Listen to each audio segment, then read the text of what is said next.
Sabi po ng ambularyo, sinumpa ako ng duwende. Umiikot siya sa parte ng ilong ko, kinakain niya yung laman ko. Yung duwende or nuno sa puso, may katotohanan sila.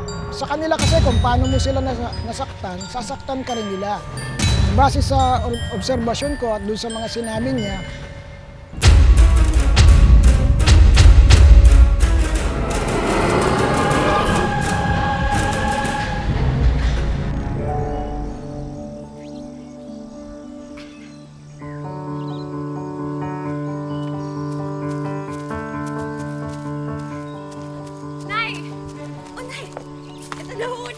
Nandito na yung mga Ay! Ano pang ginawa mo? Ay, pasensya na po. Hindi ko kasi napansin yung... Tabi-tabi po. Tabi-tabi po. Di ba sabi ko sa'yo, huwag kang dadaan dito, ha? Kulit-kulit mo eh. Bahay lang naman ng Ana yan. Sinisira pa nga yung pananim ko. Ano ka ba? Saktan Ibang ka. nakatira dyan. Tapos sinira mo yung bahay nila. Sige na, humingi ka ng dispensa. Pasensya na po. Hindi ko po talaga sinasadya. Tabi-tabi po.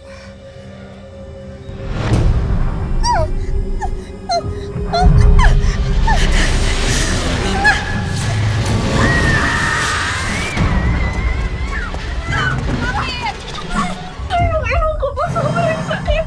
Tingin! Sabi ko naman sa'yo eh. Totoo ang sumpa ng duwende.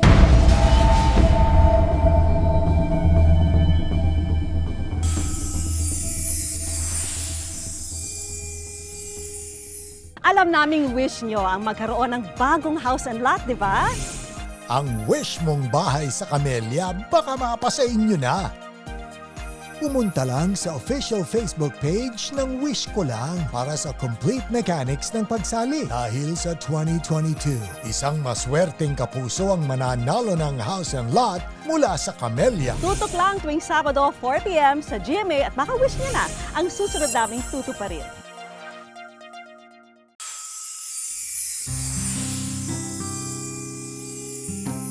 Mahilig po ako mag-drawing. Ang pangarap ko po dati nung high school is magiging fashion designer. Tunga ka dyan ah. Alam mo, dapat binibenta mo itong mga face mask na ginagawa mo, ate. Dapat, pinapakita mo sa buong mundo yung talento mo. Malay mo, maging isa kang sikat na fashion designer. Oo, di ba bibihisa mo na itong mga idolo ko? Oo, si Heart Evangelista. Huwag nga kung ano-anong ilusyon yung pinapasok mo sa kukote ng anak mo. Ikaw, tama nga yung ginagawa mo, ha? Magawa ka ng paraan para takpan yung pagmumukha mo. Tsaka huwag ka nang umasa na sisikat ka. Sa buong mundo pa talaga, ha? Ninyo! Sing ka na naman. Alam ko, hindi mo talaga anak si Queenie at saka si Justin, pero wala kang karapatan na pagsalitaan sila ng ganyan. Yeah. Yaman mo yun.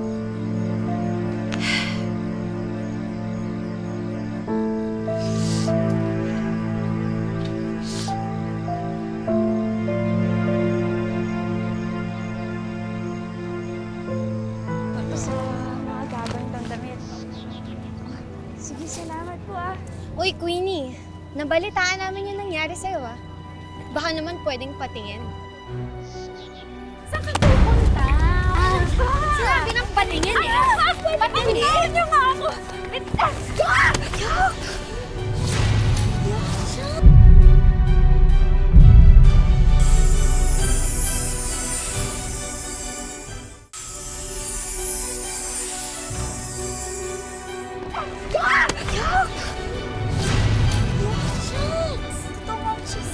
Hoy, tigilan niyo yan! Ano bang problema niyo? Pinagtutulungan niyo yung taong walang laban. Miss, okay ka lang ba? Huwag ka na mangangamba o sinta, umasa ka. Iniibig kita o hirap.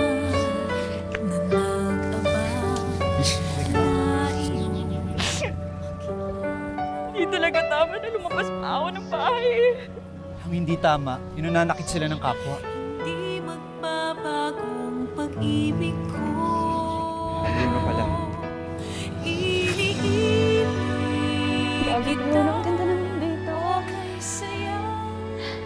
Bagong santi dito sa lugar niyo. Hindi ka pa nakakapunta dito. Hindi naman talaga ako mahilig lumabas ng bahay eh. Wala ka naman dapat itago. Ay! Ganda nitong gawa mo, pero hindi mo naman kailangan to eh. Queenie, maganda ka. Hindi mo kailangan to. Mahal kita.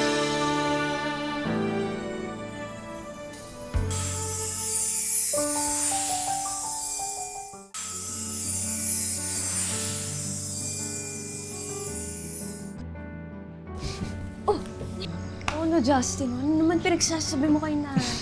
Okay lang na may manliligaw ka. Nasa wastong edad ka na. At kung masaya ka sa manliligaw mo, edi masaya din kami ni Justin. Ay, ayoko lang naman umasa.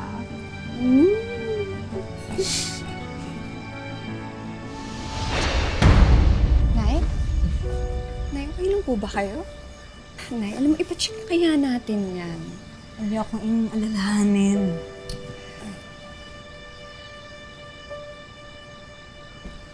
O bakit mo kinukuha yan? Kay Queenie yan?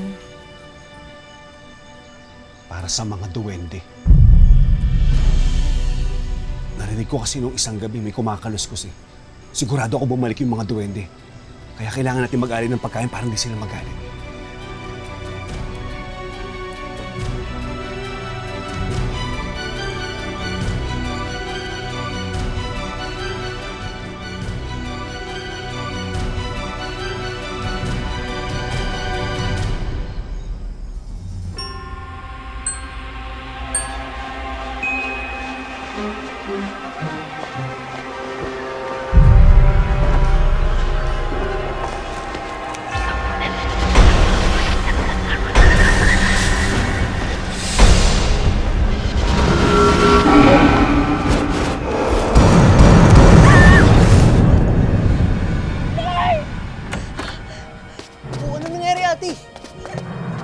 Anak?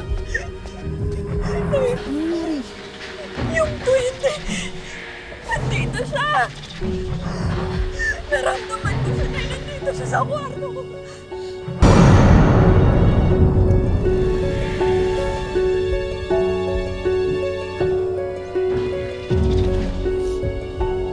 Sinabi ko na sa inyo,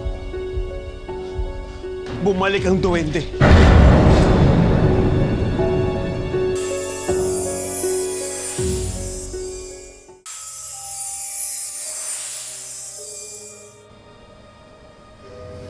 Laking Maynila ako kaya hindi ako naniniwala sa mga engkanto. Sigurado ako may ibang dahilan.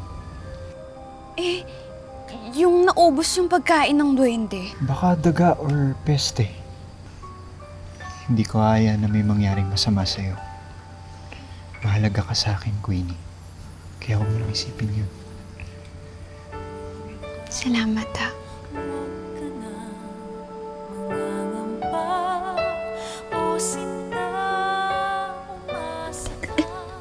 Dudu.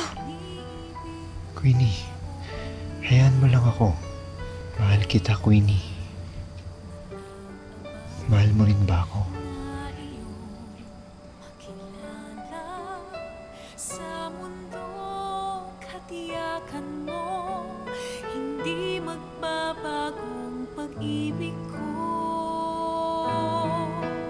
Iniibig kita, okay saya, okay ganda, nagbago na aking mundo.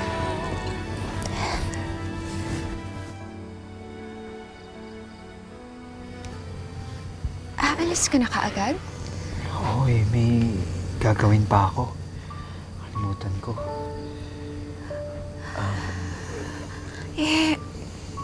Kailan tayo magkikita ulit? Sige, sunduin kita bukas. Okay?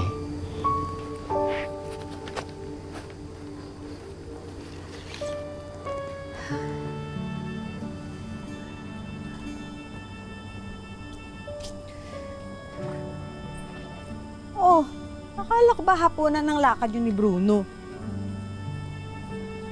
O, ba't ka umiiyak? Hindi naman siya nagre-reply sa mga tawag o text. Baka naman may ginagawa tapos nakaligtaan niya yung lakad niyo. Huwag ka nang umiyak. Pinagpita ka pa na paborito mo. Enoy. Nay. Hindi na. Magbabalat kita.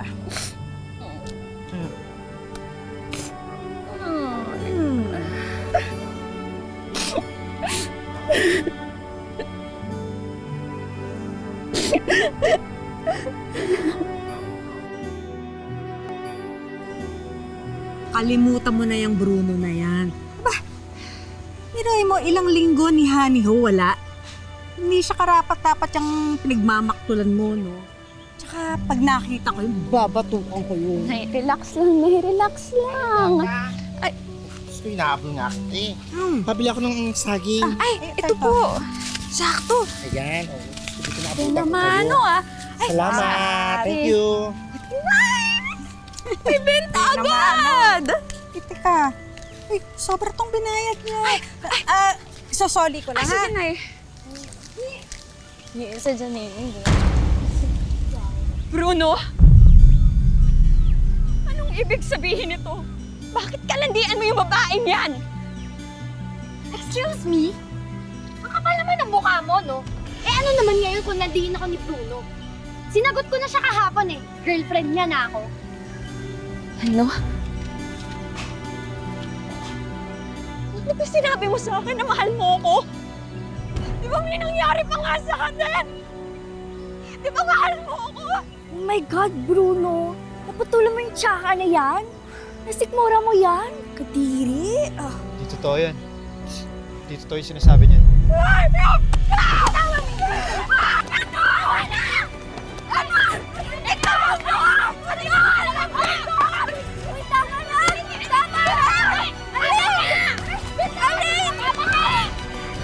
Pagsabihan niya, anak niyo ilusyonada, ha? Kapal ng mukha mo? Kala niya yata may papatol pa sa kanya. Sa itsura mong yan? Bastos ng bibig mo, ah! Yung ganda mo, baliwala yan! Kung ganyan kapakit ang ugali mo! Tama na, Nay. Naloko niya lang ako. Pinaglaruan niya lang ako.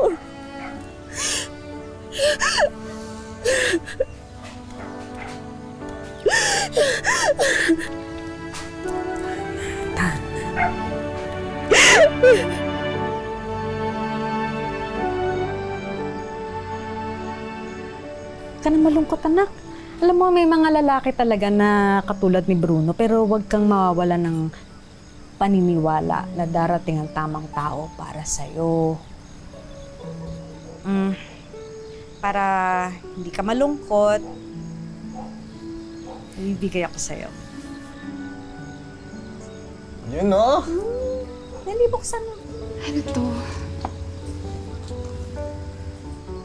Para mas makatahi ka ng maigi. Nay. Tapos makagawa ka ng maraming magagandang damit. Tapos papakita natin doon sa fashion school. O sigurado ako makakapasa ka, kukunin ka nila. Sigurado yan, Nay.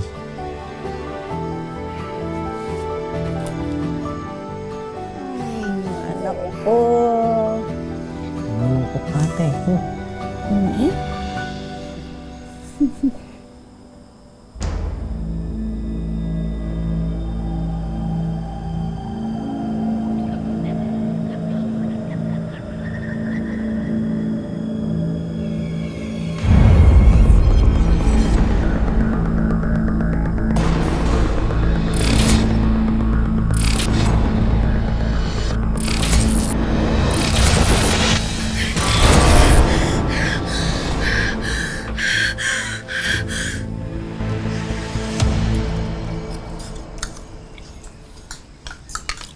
Dumaan na naman yung duwende kagabi.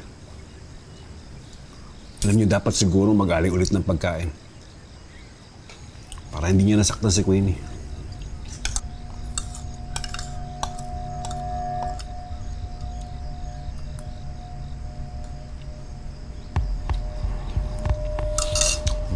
Tapos na ako.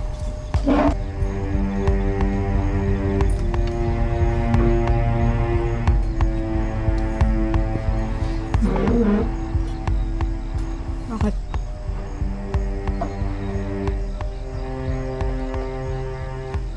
May nakita kasi ako kagabi. Nakita ko kung sino yung kumakain ng pagkain ng duwende.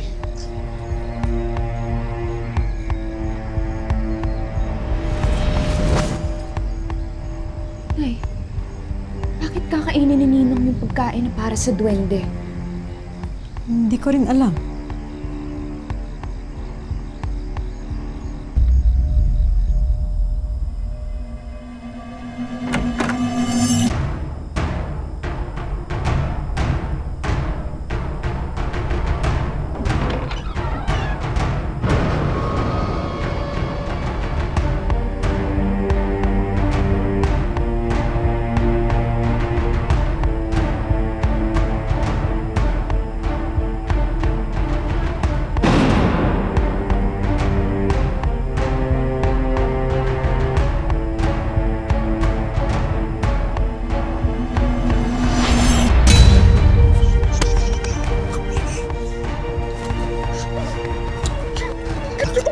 Tulog ka na eh.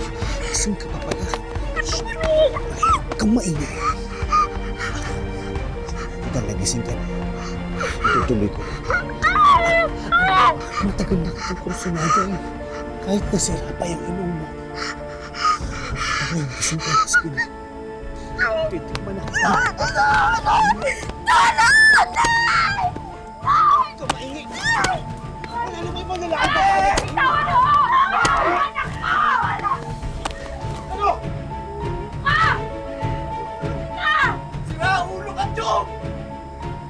Pinaniwala mo lang kami ni Duwende! Di pala may motibo ka lang kay ate! Ano, bakit? Kala nyo kain nyo ako dalawa?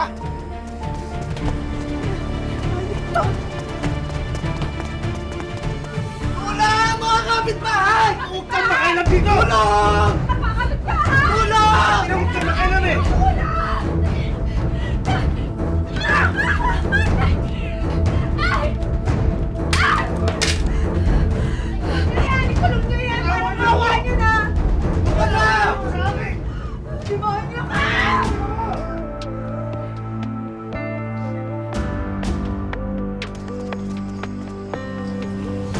Kung di lang kakarag-karag itong makina nito, mas maganda pa yung nagawa kong surprise para kay nanay. Ganda nga niyan, ate. Paniguradong gugustuhan niyo ni nanay. Sana. Nay. Oh, bakit parang nakakita kayo ng engkanto? Wala to, Nay eh. Nag-uusap kasi kami nitong bukas. Nagkwekwentuhan lang kami, Nay. Kilala ko kayo. Ano yon? Ay, tara magdikit na nga tayo. Diba? Sabi niya. Nay?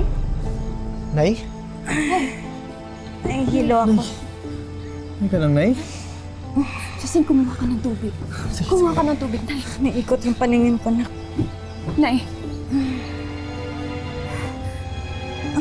Nay. Nay, Nay, Nay. Nay! Nay! Nay! Nay!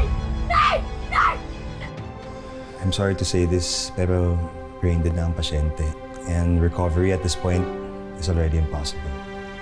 I'm really sorry.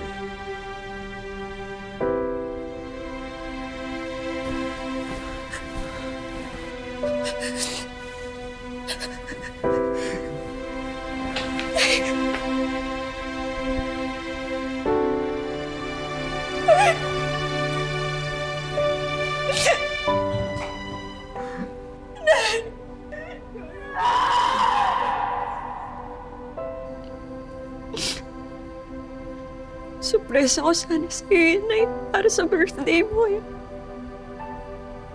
Sayang hindi niyo na nakita. Nay, pinaghirapan ko yan para sa'yo.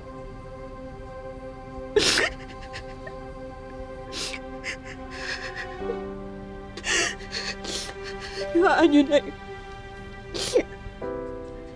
Pangako ko sa'yo, Nay. Itutupad ko lahat ng pangako ko sa'yo. Itutuloy ko yung pagtatahi ko. At magiging fashion designer ako na mahal na mahal ko.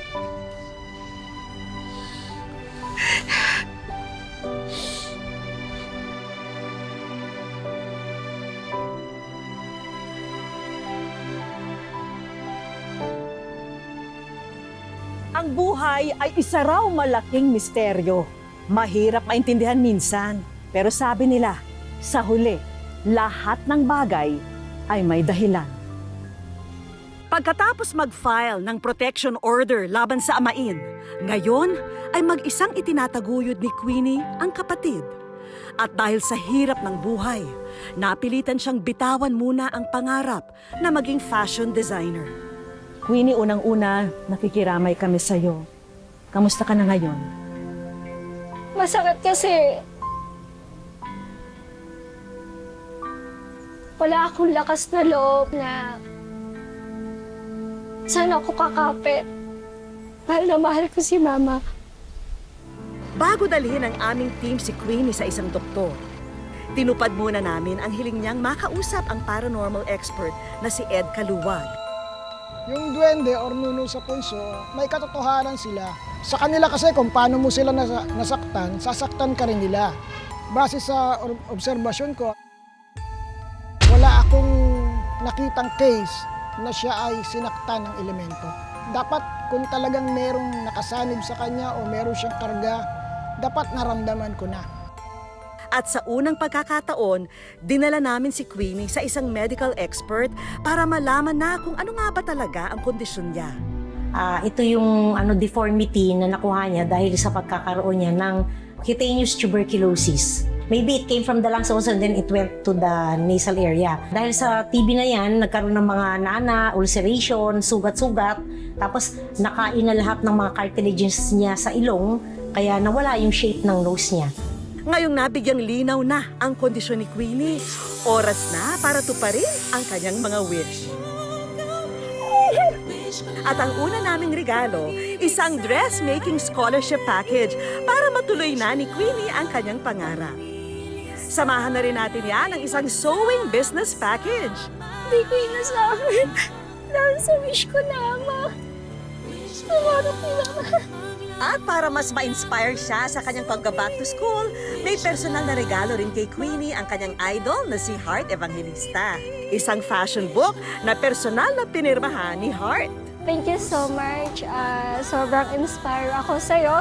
May regalo rin kaming mga negosyo package para makatulong sa gamutan ni Queenie at sa pang-araw-araw nilang gastusin. May RTW clothes and footwear business, beauty business, pastry business, at isang fruit shake business. Samahan na rin natin yan ng brand new tablet and pocket Wi-Fi. May regalo rin kaming isang animal sanctuary bonding experience para sa kanila. Dagdagan na rin natin yan ng isang salon and relaxation gift package. And of course, ang Wish Ko Lang Savings, tulong pinansyal ng aming programa. Maraming salamat po, Wish Ko Lang. At para naman matulungan si Queenie na makarecover sa mga traumang pinagdaanan niya, ipinakonsulta rin namin siya sa isang mental health professional. Hi Queenie! This is Doc Camille. Nandito ako para matulungan ka na ma-enhance natin yung social skills mo at talagang magkakaroon tayo ng siguro 2 or 3 sessions para mas maging confident ka. Tayong mga Pinoy, mahilig magsabi ng tabi-tabi po bilang respeto sa mga bagay na hindi natin nakikita. Pero sana ay ilaan din natin ang parehong respeto sa ating kapwa, lalong-lalo na sa mga taong gagawin ang lahat para sa kanilang pamilya. Mga kapuso, lagi po natin tatandaan, hanggang hindi tayo napapagod, humiling at maniwala, hindi rin tayo mapapagod lumaban sa buhay. Ako po si Vicky Morales at ito po ang bagong Wish Ko Lang.